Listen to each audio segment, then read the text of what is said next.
네, 안녕하세요. 중국 공산당과 인민해방군, 글로벌리스트 흑막 세력, 악마의 나라티브 사제들, 이 세 집단에 대한 전 세계 가치지향 애국민중의 투쟁을 매일매일 전해드리고 있는 세인의 탈출입니다.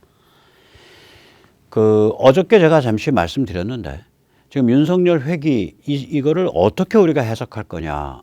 이거 이제 조중강정 카르텔의 이제 패배입니다. 일단 패배입니다. 그러니까 조선중앙이 이끌고, 그 다음에 깡통 정치 스타, 그러니까 김종인, 이준석, 홍준표, 이런 사람들이 날뛰고, 국힘 의원들이 팔짱 끼고 방관하고 있고, 동아일보가 은근히 옆에서 가끔씩 어시스트 볼 차서 올리고, 이런 구조거든요, 이게.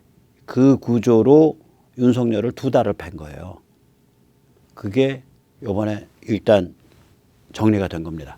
그래서 그거를 좀 살펴보도록 하겠습니다. 우선 이제 이 백모 세뇌 탈출에 대해서 제가 푸념을 좀 하겠습니다. 이 백모라는 자가 안 하는 게 2가지가 있고 못 하는 게 1가지 있습니다. 안 하는 거 일단 호들갑을 못 돕니다. 이 홍준표가 말하는 이 틀튜브가 이게 호들갑입니다. 그러니까 매일 지금 큰일 났습니다. 뭐가 벌어졌습니다. 지금 뭐가 됩니다. 계속 이게 낚시성 호들갑 터는 거. 제가 그걸 잘 못해요. 근데 사실 저 제목은 저 워딩은 마음에 안 들어요. 왜 하필이면 틀튜브야? 틀딱튜브. 노인들 본다고. 아니에요. 호들갑은 인간이라면 다 좋아해요. 저도 좋아해요. 저도 하고 싶어요. 저걸 제가 호들갑을 하기엔 제 인생 사는 태도가 좀 지나칠 정도로 심각해서 항상 그래서 손해보는데, 그래서 호들갑을 안 하는 거지. 제 체질과 안 맞으니까. 저 나쁜 거 아닙니다. 저런 사람도 있어야 돼요. 그런 유튜브도 많이 있어야 돼요. 2번째 제가 안 하는 게 울분 카타르시스를 안 합니다. 이거, 지금 다 자꾸 무찔러야 됩니다. 이거 큰일 났습니다. 튀어나가야 됩니다. 제가 이런 걸 못해요, 잘. 이게 왜 못하는 이유가 뭐냐면, 제가 이게 혈기가 너무 센 놈이라, 제가 진짜 울분에 취하면, 제가 혼자서 울분 머리에 뽕을 놓으면요, 휘발유통 들고 나간다니까요, 혼자. 마음속에 이 살기와 악마가 있다고요, 저 같은 경우. 그 악마가, 제가 머리에 울분을 뽕을 놓으면 그 악마가 저한테 이렇게 속삭여요. 야, 세상 열받지? 이런 세상에서 사는 게 의미 있냐? 야, 껴안고 불질러버려. 이렇게 저한테 악마가 속삭인다고요. 그러니까 제가 울분 카타르시스를 못하는 거야. 안 하는 거예요. 거기에 빠져가지고 그런 식으로 인생 마감하고 싶지 않거든. 하고 싶은데 못하는 게 있어요. 이게 탐사보도입니다. Investigative Journalism이죠. 이게 이제 잘하는 게 유재일 가로세로가 이걸 잘해요. 폭로하고 정보 소스에서 확인하고. 이거 이제 외신으로 이걸 확대하면 박상우 대표가 이걸 잘해요. 근데 제가 이제 성정이 빠르고 가벼워요. 진득하게 탐사를 하기에는. 조금만 알아도 곧바로 개념화해서 잘난 척을 해요. 비유적으로 말하자면 마른 오징어 다리 하나 놓고 전 세계 원양어업에 대해서 1시간을 썰을 푸는 그런 타입이라고요. 조금만 알아도 그걸 개념화해서 근사하게. 그러니까 이거 진득하게 취재 탐사하겠어요? 그래서 제가 하고 싶은데 못합니다. 자, 그래서 백모 세뇌 탈출 그러려니 하시고 용서해 주십시오. 이제 너스레 다 풀었습니다. 이제 본격적인 말씀 올리겠습니다. 자, 이런 이제 해석 평론의 관점에서 윤석열 귀환을 한번 보면, 이게 11월 5일 윤석열이 이제 국힘 대통령 후보가 된 다음부터 12월 말까지 2달 동안 조중강정 카르텔이 윤석열을 이짐에 셔틀방을 놓은 겁니다. 조선중앙 정치 깡통 정치 스타들, 그리고 동아와 국힘 의원들은 들러리 섰고 방관했고, 혹은 동아는 가끔씩 거들었고, 이 조선중앙이 집중적으로 흔들고 흠집을 냈는데요. 윤석열에 대해서 1인 1실현 프레이밍, 윤석열에 대해서 이상한 여자를 부인으로 맞은 이상한 남자, 이런 프레이밍으로 매일 작살낸 거예요.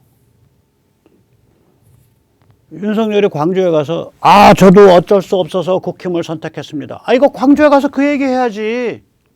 광주 사람들, 호남 사람들이 이번에 윤석열 표 찍으면 어쩔 수 없어서 찍어주는 거지. 국힘이 좋아서 찍어주는 거 아니거든요. 문맥이 있는데 그거 딱 떼버리고. 그 다음에 윤석열 발언은 뭐냐면 극빈 생활에 배우지 못하면. 그러니까 가난으로 비틀어 버렸어요. 극빈을. 극빈자 자유 알기 힘들죠, 사실. 극빈자가 어떤 그런 자유를 택하게 되면 이제 노숙자가 되죠. 노숙자가 굉장히 자유스러워요, 실제로. 그래가지고 저 말을 극빈을 가난으로 바꿔가지고 가난한 사람 비하라고 프레이밍을 박아버렸잖아요. 김건희 뭐 그 정도 사과했으면 이제 그거를 김건희의 사과는 저 조씨들의 땅콩 회항 어쩌고 저쩌고랑 같은 겁니다. 이러고서 또 공격했잖아요. 요새도 그렇게 공격해. 집중적으로 흔들고 흠집내는 게 가스라이팅이에요. 너는 부인을 잘못 얻은 이상한 남자야. 너는 말이 방정맞고 말이야. 말을 잘 못하고 사람들한테 가슴에 상처를 주고 너는 검찰 칼잡이고 너는 뭐고 너는 뭐고 계속해서 이걸 박아가지고 멘탈을 붕괴시키는 거예요. 박근혜 대통령 말기에 저 작업했죠. 조선중앙이 조중동이 저 멘탈 붕괴시키는 저 가스라이팅하고 제왕적 대통령, 뭐 최태민 아바타, 최순실 아바타 이렇게 해서 그리고 그 국힘 대부분의 의원들은 방관했고 그 다음에 깡통 정치 스타 동아나 뭐 다른 데서 국민 장인 유승민. 아 정말 상스러워서. 아 유승민이가 어떻게 제 장인이냐고요. 유승민이 저보다 학번 하나밖에 더 안 하는데 유승민 딸은 그럼 어떻게 인생을 앞으로 살으라고. 대한민국 남성의 공동 정부야 공동 부인이야. 나는 그거 고발 안 하는 유승민도 웃기는 자라고 봐요. 내가 만약에 정치를 하는데 내가 미혼인 푸릇푸릇한 딸을 갖고 있는데 국민장인 백모 그러면 저는 고발해요. 바로 고발합니다. 야, 내 딸은 내 딸이지. 내 딸이 왜 니들의 공동부인이야? 아무튼 그렇게 뭐라 그러나 완전히 개상스럽은 개짓을 다 해가지고 개상스러운 짓을 다 해서 그 깡통 정치 스타를 만들어내고 그 깡통 정치 스타들이 박근혜 저격에 나서고 그걸 이른바 보수 정당의 의원들은 팔짱 끼고 친박까지 포함해서 그냥 가만히 있고 이 상태예요. 이 상태를 가만히 돌이켜보세요. 똑같아요. 구조가. 저게 구조가 같다고요. 저게 조중깡정 카르텔의 움직임 방식이에요. 혹은 조중동 깡정 카르텔의 움직이는 방식이에요. 그때 깡통 정치 스타는 그 당시에는 김무성, 유승민이고요. 지금은 3인방이 김종인, 홍준표, 이준석인데 김종인은 내가 보스야. 아 성렬아 너는 인형으로 살면 돼. 내가 하라는 대로만 오른팔 들어라 그러면 오른팔 들고 왼팔 들어라 그러면 왼팔 들고 아가리 10cm 벌려라 그러면 10cm 벌리고 넌 그렇게만 살면 대통령 할 수 있어. 김종인은 그거잖아요. 홍준표는 완전 골죽이죠. 옆에서. 이번 대선은 윤석열이 후보가 됨으로써 둘 중에 하나는 감옥을 가야 되는 참혹한 대선이 됐습니다. 내가 뽑혔더라면 정치 갈등이 없을 뻔했는데 이러고서 옆에서 부채질하고 있는 거 아니에요. 리베로로. 이준석이는 윤석열한테 뭣도 모르면서 선거운동하고 쳐 돌아다니냐? 내가 준 비단 주머니나 잘 까서 쳐 읽으셔. 그것도 안 해? 나는 마이웨이. 이거 뭐 진짜 어느 국회의원이 이준석 보고 사이코패스 양아치라는데 정말로 저는 요번에 학을 뗐어요. 대단해. 하버드가 저런 유형을 잘 길러내나 봐요. 자, 이 상황을 두 달을 보고 나니까 국민들은 딱 만정이 떨어지죠. 윤석열한테는. 야, 네 당도 못 제어하면서 네가 무슨 대통령 하겠다는 거냐? 국민들은 이렇게 묻는 거예요. 국힘에 대해서는 야, 니들 후보도 잡아 죽이는 이상한 놈들이 무슨 수권 정당 하겠다는 거야? 이렇게 묻는 거예요. 그렇게 해서 급전직하로 꼬라박혔던 거예요. 연말까지. 그러니까 너무 꼬라박혀서 이제 죽을 때가 갔단 말이에요. 죽는 자리. 가니까 이제 크리스마스 무렵에 윤석열이 자해소동을 일으키죠. 그게 신지의 꽃가마 영입 사건입니다. 뭐 좀 해보려고 헛발질한 거죠. 그래서 12월 말에 윤석열 지지도가 바닥을 치자 이제 조중강정 카르텔이 자기 무슨 위기에 빠진 거예요. 야, 이재명 섬기고 살래? 야, 이재명 되면은 이거 전쟁, 혁명, 망국으로 가는데. 카르텔에 윤석열 셔틀빵 이미 이짐해. 원래 지금과 같은 위기 상황에선 저 가스라이팅 셔틀빵을 할 수가 없는 상황이었는데 한 거예요. 그게 한계 봉착을 한 거죠. 한계 봉착해서 이제 쫙 연말엔 소문이 돌았어요. 선대본 제대로 못 간다. 이제 뭐 어떻게든 특단의 조치가 있어야 된다. 그러니까 이제 소문 도니까 김종인이가 안 쫓겨나려고 쿠데타 먼저 했죠. 나 빼고 전부 사표내! 나 빼고 전부 사표내! 카르텔이 마비된 거예요. 그러니까 김종인 쿠데타가 저렇게 나는 거예요. 1월 4일 날 홍준표가 비명을 지릅니다. 대선 지면 당 없어집니다. 대선 지면 당 없어집니다. 저게 뭐냐면 이재명 되면 제 눈은 그렇게, 제 귀엔 그렇게 들려요. 이재명이 되면 혁명이거나 전쟁이거나 망국입니다. 혁명, 전쟁, 망국 가면 혁명은 이제 우리 쪽 혁명이죠. 우리 쪽에서 들고 일어난 혁명, 전쟁, 망국을 가면 제 귀엔 그렇게 들려요. 당연히 여의도 철밥통 다 깨지는 거죠. 여의도 완전히 아작나는 거죠.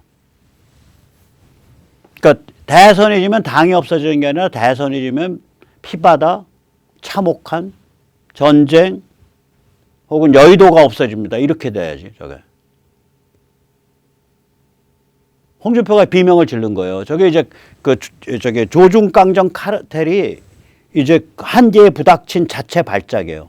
그러니까 1월 5일 날 윤석열이 김종인 영감님 엉덩이에 쭉 밀면서 야, 너도 나가. 저걸로써 카르텔 깡통 정치 스타 두목 김종인이 제거된 거예요. 그리고 이때까지 팔짱 끼고 방관했던 국힘의원들이 1월 6일 날 팔짱 풀고 윤석열한테 충성맹세를 한 사건. 저게 국힘의총입니다. 거기서 이준석 제거 결의 일부 직전까지 가죠. 그때 발언 나온 거 보면 이준석은 사이코패스 양아치 이렇게 발언 나오죠. 사실상 이준석에 대해서 정치적 사형 집행된 겁니다. 이준석은 앞으로 참 직업이 삼류 정치평론가밖에 안 남아있어요. 왜냐하면 저게 자칭 실세 당대표잖아. 임시 당대표도 아니고. 또 할 게 없는 거예요. 2030만 가지고는 지역구에서 당선 못 돼요. 지역구 출마하면 우리 같은 놈들 출격해서 낙선운동합니다. 그리고 국회의원도 같은 배지를 달아도요. 전국구는 떨어져요. 격이. 그 파워가 떨어집니다. 전국구 달기도 쉽지 않을 거고. 누가 주겠냐고. 저렇게 속을썩을 하는데. 그렇게 해서 카르텔의 깡통 정치 스타 행동대장이 제거된 겁니다. 그 얘기는 결과는 어떻게 되냐? 윤석열이 국힘을 일단 제압한 겁니다. 그러니까 바로 지지율 올라오는 거예요. 윤석열을, 당신 말이야, 대통령 후보 뽑아놨더니 그 심란한 집 그래도 제어를 하네. 대통령 한번 해봐. 지지율 올라가는 거 바로.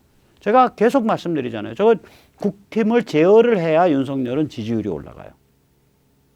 여기 한 45 정도까지는 국힘 제어 자체로 올라가고요. 거기서 이제 조금 더 하면 한 50 가까이 가요. 그러면 이제 안철수를 주저앉힐 수가 있죠.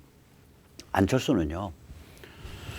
주저앉힌다고 해서 주저앉지를 않아요. 저기가 뭐 예를 들어 안철수가 8%가 남았다.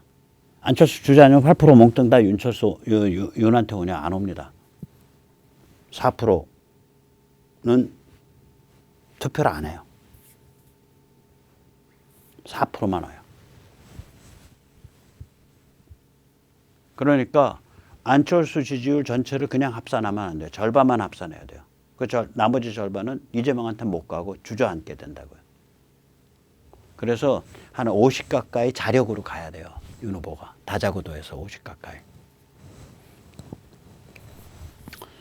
자, 이 카르텔 오너의 자기 모순에 숨겨진 생존 코드와 신전략이 있어요. 이 카르텔 오너, 카르텔 오너가 조중동이죠. 중앙은 사실 다음에 생겼으니까 처음엔 조동인데 이게 이 자기 모순이 참 기나긴 역사가 있습니다. 이 4.19까지 1945년에서 4.19까지 보면요. 우남 이승만 죽이기예요. 조선과 동아 지면의 100%가 특히 동아 아주 악랄하게 팼어요. 우남 이승만을. 그러면 5.16에서부터 2002년까지, 2002년이 뭐냐면 YSDJ 끝나고 노무현 시작하는 해예요.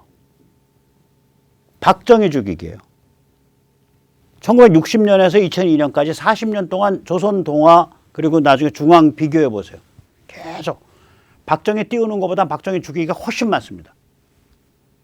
특히 박정희 때는 박정희 죽이기고 매일. 검열 안 받을 때는. 2016년에서 지금까지 박근혜 죽이기죠. 최근에 안 하죠. 왜냐하면 박근혜 다 사면돼서 나와서 박근혜 대통령. 지금도 이제 헛소리 했다가는 옛날 것까지 다 뒤집어내가지고 박근혜 대통령이 이제 민영사, 민사 특히 걸어버리면 회사문 닫아야 되니까 지금은 악담을 안 하죠. 악담을 안 해요. 그러면 이 역사를 보면 이게 뭐냐. 우남 이승만 미국과 굉장히 알력이 많았던 대통령이에요. 박정희 대통령 미국과 알력 뭐 말할 것도 없죠. 아니 그 땅콩 농장 지미 카터 그 1979년도에 방한했을 때요. 그 국회에서 연설하면서 여러분 인권이 중요합니다. 여러분 민주주의가 중요합니다. 여러분 민주주의가 중요합니다. 여러분 민주주의가 중요합니다. 아니 남의 나라 국회에서 연설하면서 인권 민주주의 타령을 계속 하다가서 그게 뭐예요? 박정희 날려라 이 메시지 주고 간 거예요. 그 땅콩 농장 그 농장주가 박근혜 대통령 역시 난 박 대통령은 사실 미국과 그렇게 긴장할 필요가 없었는데 저분은 노선을 잘못 택해서 처음에 중국으로 쏠렸다가 그다음 미국으로 돌아왔는데 그냥 돌아온 데서 끝난 게 아니라 너무 또 극단적인 또 그 한반도 통일로 가서 또 그건 진짜 위험하거든요. 미국 관점에서 보면 자기들과 상의가 안 되는 막 북한 붕괴론, 북한 참수론을 주장해 버리면 정말 위험하다고요. 미국 관점에서 보면 그런 문제가 있었어요. 박 대통령이. 그러니까 이 조선중앙동화 이자들은요. 미국과 한국 대통령의 알력이 있으면 그걸 파고들어서 한국 대통령 흠집을 내고 그 흠집 내는 과정에서 우리는 균형 잡혀 있고 상식 있는 그러한 지식인 집단이고 우리 사회 담론을 이끕니다. 이러고서 쓱 폼 잡고 그러면서 날아다니는 자들이에요. 저자들이. 한마디로 나라를 거덜내서 자기 포지션이 챙기면 된다 이거예요. 이게 조선말 지배계급 행태랑 똑같은 거예요. 그러면 결국 뭐냐면 전통적 생존 코드는 뭐냐면 미국, 특히 지난 30년 동안의 미국은 글로벌리스트들입니다. 미국 심부름하면서 상황을 불안정하게 만들어서 대통령과 긴장 일으켜서 캐스팅 보트 장악하는 것. 이게 쟤들 노하우예요. 그런데 박근혜 정부 때부터는 이 노하우가 한 걸음 더 발전합니다. 2013년부터는. 이게 3+1짜리 노하우가 되는데 글로벌리스트 심부름하는 거 옛날 비슷해요. 이거 언제 증거 확실히 되냐. 물론 박근혜 정부 말기인데 트럼프 당선되고 나서 박근혜 정부 끝나는 때죠. 트럼프 당선되고 나서 트럼프한테 인격살인한 거 보세요. 지난 2017, 18, 19, 20년. 조중동에서요. 트럼프 제대로 평가해 준 기사 거의 없습니다. 그리고 바이든 등장할 때 바이든 박수치고 무슨 성인군자가 미국 대통령 되는 것처럼 드디어 미국이 정상화됩니다. 나는 대한민국 조중동이요. 미국 대통령에 대해서 저렇게 적대적인 거 처음 봤어. 2017, 18, 19, 20년에. 무지하게 적대적이었어요. 미국 현직 대통령 트럼프에 대해서. 저 글로벌리스트 심부름꾼이란 얘기예요. 두 번째는 안미 경중. 안보는 미국, 경제는 중국. 세 번째는 한중밀월 종중 타협. 여기까지는 글로벌리스트 천하랑 딱 이게 맞는 거예요. 손뼉이. 지난 이제 미중 대결 가기 전까지는. 거기에다가 자기 아젠다 하나 딱 박근혜 대통령한테 심었다고. 박근혜 대통령이 박정희 대통령의 이미지를 업고 있는 사람이니까 제왕적 대통령, 대통령 중심제 안 돼, 대통령 중심제 안 돼, 87년 헌법체제 안 돼. 그래가지고 무슨 뭐 뭐 무슨 뭐 K 무슨 법률회사, 뭐 T 무슨 법률회사, 뭐 Y 무슨 법률회사 전부 대한민국 리스트를 꼽으면 1등서부터 한 10등 안에 들어온 법률회사의 초창기 멤버들, 그 대한민국 법조를 쥐락펴락하는 사람들이거든요. 그 사람들 다 불러내고 헌법학자 불러내가지고 맨날 세미나 열어요. 제왕적 대통령 안 되고 의원 내각제가 해야 되고, 제왕적 대통령 안 되고 의원 내각제가 해야 됩니다. 2015년, 16년에. 그렇게 됐으면 계속 했었어야지. 조중동이 안 하잖아. 지금은 또. 안 먹히니까. 그때는 왜 먹히냐? 대통령이 박정희 대통령 아우라를 갖고 있으니까 사람들한테 그게 먹히는 거예요. 심리적으로. 그러니까 저 짓을 한 거예요. 헌법을 바꾸려고 그런 자들이에요. 헌법 장난을 한 자들이에요. 저자들이. 조중동이. 전 용서를 못해요. 왜? 영구 권력 추구하려고. 고만고만한 인물들로 이루어진 여의도판에서 의원 내각제로 돌아가면 조중동이 캐스팅 보트 잡잖아요. 사악한 자들이에요. 저런 자들이 대한민국 제도권을 이끄니 나날이 사회가 퇴화를 한 거죠. 근데 이 힘쓰는 구조를 딱 보면 맨 밑바닥이 뭐냐면 지난 30년 동안 맨 밑바닥이 글로벌리스트의 미중 밀월이었단 말이에요. 근데 이게 깨진 거예요. 이제 글로벌리스트들조차도 미중 대립으로 돌아가고 방향을 바꾸고 있다고요. 트럼프는 당연히 그랬고. 그러니까 밥그릇이 팍 깨진 거예요. 그러니까 윤석열은 굉장히 골아픈 게임을 합니다. 이게 5층 게임인데 5층 게임이에요. 1층은 겉으로 딱 보면 문재명 586 집단과 싸우는 거예요. 이 싸움도요. 뭐 쉽다고는 했지만 명확해요. 정치 노동은 쉬워요.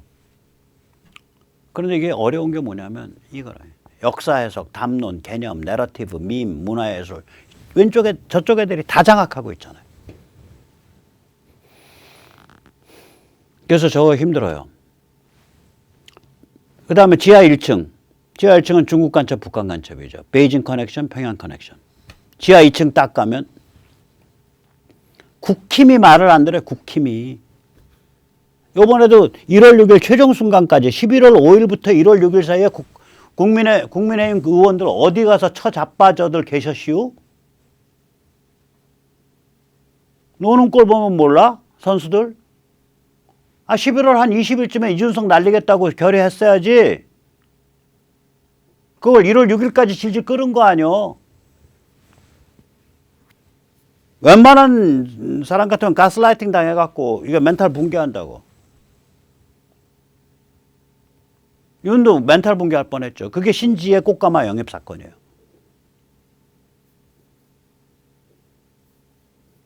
저게 지하 2층 문제예요. 지하 3층 가면 그 국힘에 이렇게 팔짱 끼고서 국힘 의원들이 딱 뒤로 빠져 있었던 게 왜 그래요? 조선중앙 깡통 정치 스타가 날뛰니까 거기 찍히기 싫거든. 그러니까 딱 뒤로 빠져 있는 거예요. 저게 지하 3층이에요. 지하 4층 가면 뭐예요? 저거 살벌한 겁니다. 박근혜 대통령이 저거 못 풀어서 몸상하신 거예요. 이유 중에 하나는. 미국과 인터페이스 제대로 해야 되는데 다음번에 윤석열 후보가 당선이 되는 경우에 다음번 대통령은 저 굉장히 어려워요. 계절이 세 개 계절이야. 중간선거 이전, 중간선거와 대선 사이, 대선 이후. 중간선거 이전은 행정부가 바이든 민주당, 상하 양원이 민주당 글로벌리스트 이렇게 돼 있죠. 근데 중간선거와 대선 사이는 지금 예를 들어서 미 하원 같으면 80석 이상 작살날 것 같다 그러거든요. 민주당이. 어쨌거나 저는 중간선거에서 이 MTR, 마가 민초와 트럼피즘과 공화당 이 결합체가 대승리할 거라고 봅니다. 그러면 이제 주 정부와 상하 양원, 연방 상하 양원은 MTR이 가져가고 그 위에 행정부만 떠 있는 거예요. 굉장히 어지러운 상황인데요. 근데 입장이 완전히 달라, 둘이. 그 다음에 이제 세 번째 대선 끝나고 나면 이제 저는 대통령도 MTR 쪽에 이길 거라고 봐요. 그러면 지금과는 180도 다른 미국이라고요. 임기 내에 미국의 얼굴이 세 개가 등장하는 거야, 차례로. 이 과정에서 국무부나 정보기관, CIA 같은 국방부, 또 그다음에 아까 미어샤이머 같은 이런 전략 브레인들 이런 사람들이랑 어떻게 순조롭게 인터페이스해 갈 거냐. 1층, 지하 1층, 지하 2층, 지하 3층, 지하 4층 이 5층 게임이에요. 굉장히 복합적인 5층 게임이에요. 자, 그런데 그건 이제 윤석열 또 직업 정치인들 이런 사람들의 문제고 우리 자유시민은 지금 저 5개 게임 중에 우리가요 플레이어로 정확하게 작동하고 있는 데가 하나도 없어요. 우리는 존재하지 않는 자 투명 인간들이에요. 땅콩들이에요. 오늘 이 시점까지. 그게 현실입니다. 우리가 저 5층 게임 한가운데로 진입해서 우리의 입장을 관철시키려면 혹은 우리의 입장을 발휘하려면 어떻게 해야 되냐. 일단 우리를 규정해야 될 거 아니에요. 우리를. 각성과 조직화죠. 우리가 누구냐. 우리가 뭘 원하냐. 우리가 어떤 관점을 갖고 있냐. 각성과 조직화죠. 그러고 나면 우리가 두 행동은 결국 둘로 나타납니다. 하나는 정당 침투. 전 침투란 용어를 쓸게요. 왜 그러냐면 지금 미국에서도 지금 무슨 일 벌어지고 있냐면 걔들은 이제 투표소 구역이라는 개념이 있어요. 프레싱트라고. 보통 1투표소에 1프레싱트죠. 프레싱트 하나에 투표소가 하나 있는데 이 투표소 구역마다 그러니까 우리로 치면 이제 읍면동 선관이에요. 그게 우리가 3,475명이거든요. 그러니까 3,400명, 3,100명쯤 돼. 3,100명, 3,100개쯤 돼. 읍면동이. 읍면동 선관위에 국힘이 한 명씩 다 추천한다고요. 거기에 다 들어간 거예요, 시민들이. 자원에서. 거기는 이제, 그래서 저긴 자원을 받는 모양이에요. 그래서 보통 2대1 비율이에요. 마가 민초가 2배가 높아요. 공화당 쪽이. 현장에 나가보면. 그게 이번에 버지니아 선거에서 그랬어요. 버지니아에 민주당원이 훨씬 많거든요. 근데 현장에 투표소 나가보면 참관하고 감시하는 사람들이 공화당 쪽에 2배 이상 많았다 그런다고요. 버지니아 영킨이 극적으로 뒤집어 엎고 당선된다. 이런 현상을 두고 지금 미국 언론들이 야, 이 사람들, 그러니까 이 자칭 애국이라고 부르는, 그래서 스스로 페이트리어트라고 부르니까 이 마가 이 민초들이 그 현장 민주주의에 침투해 왔다라고 불러요. 인필트레이트. 간첩만 침투하는 거 아닙니다. 우리도 침투해야 됩니다. 정당 정치 안에 침투해야 돼요. 두 번째는 뭐냐면 정신문화 싸움, 교육감이라든지 교육개혁이라든지 비평이라든지 지식인이 나서는 어떤 담론운동이라든지 이 정신문화 싸움, 이 2개의 전선입니다. 2개의 전선. 자, 그중에서 정정당당 국민의힘 평당원 네트워크 다시 한번 말씀드립니다. www.jjdd.kr 많이들 가입해 주시기 부탁드립니다. 네, 오늘 여기까지 모시겠습니다. 감사합니다.